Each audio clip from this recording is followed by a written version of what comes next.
প্রিয় সাকিবিয়ান ভাইরা বোনেরা, তোমাদেরকে এখন এমন একটা খবর দিতে এসেছি।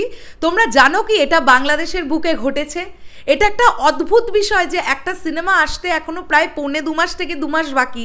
তোমরা বুঝতেই পারছো আমি কোন সিনেমার কথা বলছি। অলরেডি বাংলাদেশের একটি সিনেমা হলে সেই সিনেমার পোস্টার দেখতে পাওয়া যাচ্ছে এবং তোমরা বলতে পারবে সেটা কোন সিনেমা হল? আমি তুফান ছবির কথা বলছি। তুফানের পোস্টার চলে এসেছে বাংলাদেশের পার্টিকুলার একটি সিনেমা হলে। কোন সিনেমা হলে এসছে তোমরা যারা যারা জানো কমেন্ট করো দেখি। আমি তো তোমাদের বলেই দেবো এই ভিডিওতে কোন সিনেমা হলে আমরা দেখতে পেয়েছি। হ্যালো এভরিওয়ান, আমি পৌশালী চলে এলাম আরও একটা নতুন ভিডিও নিয়ে। এই ভিডিওটা করতে পেরে প্রচণ্ড ভালো লাগছে। যখন দেখতে পাই যে একটা সিনেমা রিলিজ হওয়ার এখনও 1.5-2 মাসের ওপরে বাকি, তারপরেও হল মালিকেরা কতটা আশাবাদী এই প্রজেক্টটাকে নিয়ে যে এত আগে থেকে যে ফার্স্ট লুকটা এসেছিল সাকিব ভাইয়ার জন্মদিনের আগের দিন, সেই লুকটাকে নিয়ে একটা একদম ফ্লেক্স মতন বানিয়ে একটা পোস্টার তৈরি করে তারা তাদের সিনেমা হলে অলরেডি নিয়ে চলে এসেছে। আমি বলছি তুফানের পোস্টার দেখতে পাওয়া যাচ্ছে রুট সিনে ক্লাবে। ইয়েস, একদিন আগে আমরা এই পার্টিকুলার পোস্টটা দেখো, তোমাদেরকে এখানে দেখাচ্ছি। এই পোস্টটি আমরা দেখতে পাই এবং তোমরা যারা রুট সিনে ক্লাবে রিসেন্টলি গেছো বা যারা যাবে বলে ঠিক করছো, আই হোপ সো তোমরা দেখতে পাবে তুফানের এই বিষয়টা।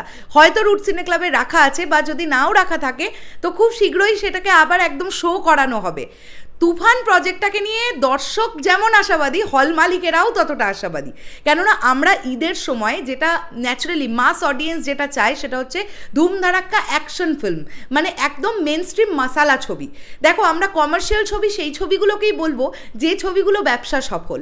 সেক্ষেত্রে আমরা রাজকুমারকেও কিন্তু ডেফিনেটলি কমার্শিয়াল ছবি বলতে পারি, কেননা রাজকুমার কিন্তু অলরেডি তার বাজেট তুলে ফেলেছে, তো অবশ্যই সেটাও একটা কমার্শিয়াল ছবি। কিন্তু মেন স্ট্রিম মাসালা ছবি হতে যাচ্ছে হচ্ছে আমাদের তুফান।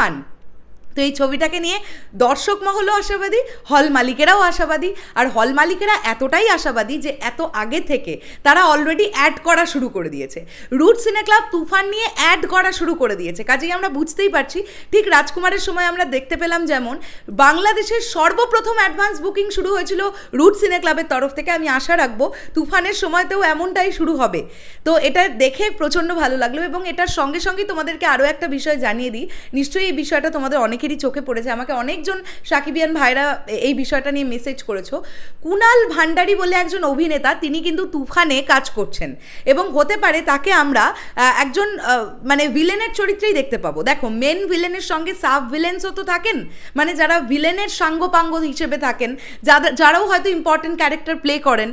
হ্যাঁ, সহযোগী ভিলেন যদি আমরা ওইভাবে বলতে পারি, তাহলে আমার মনে হয় কুনাল ভান্ডারী এই ধরনের একটা ক্যারেক্টার প্লে করছেন তুফান ছবিতে।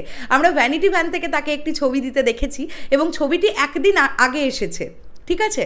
তো কুনাল ভান্ডারী রিসেন্টলি কিন্তু আমাদের এপার বাংলার ছবি মির্জাতে খুব ইম্পর্ট্যান্ট একটা ক্যারেক্টার করেছেন এবং মির্জা তোমরা যখন বাংলাদেশে রিলিজ পাবে দেখতে পাবে, তো তখন দেখবে একটা এরকম সিন আছে যেখানে কুনাল ভান্ডারী অঙ্কুশ হাজরার হাতে প্রচণ্ড মার খেয়েছে। তো ভীষণ ভালো লেগেছে, তার যেটুকু মানে অংশ ছিল ছবির মধ্যে তিনি কিন্তু খুব সুন্দরভাবে পুল অফ করেছিলেন। তো আমি আশা রাখবো যে তুফানেও তার যতটুকুনি চরিত্র তিনি পাবেন তিনি প্রচণ্ড ভালোভাবে করবেন এবং তার যে লুকটা আমরা দেখতে পাচ্ছি সেটা বেশ প্রমিসিং লাগছে। তো এই ছিল এখনকার তুফান রিলেটেড ভিডিও। তোমরা কতটা আশাবাদী তুফান নিয়ে অবশ্যই আমি জানি তোমরা প্রচণ্ড আশাবাদী, তোমাদের মতন আমিও আশাবাদী। আমি দিন গুনছি কবে আসবে কুরবানি ঈদ এবং সিনেমা হলে দেখতে পাবো তুফান, জাস্ট ঝড় বয়ে নিয়ে আসবে এটুকু বলতে পারি। শেষ করলাম ভিডিওটা, দেখা হচ্ছে আবার খুব শিগগিরই নতুন কোনো ভিডিও নিয়ে। তাহলে এখনের জন্য সকলকে বললাম টাটা।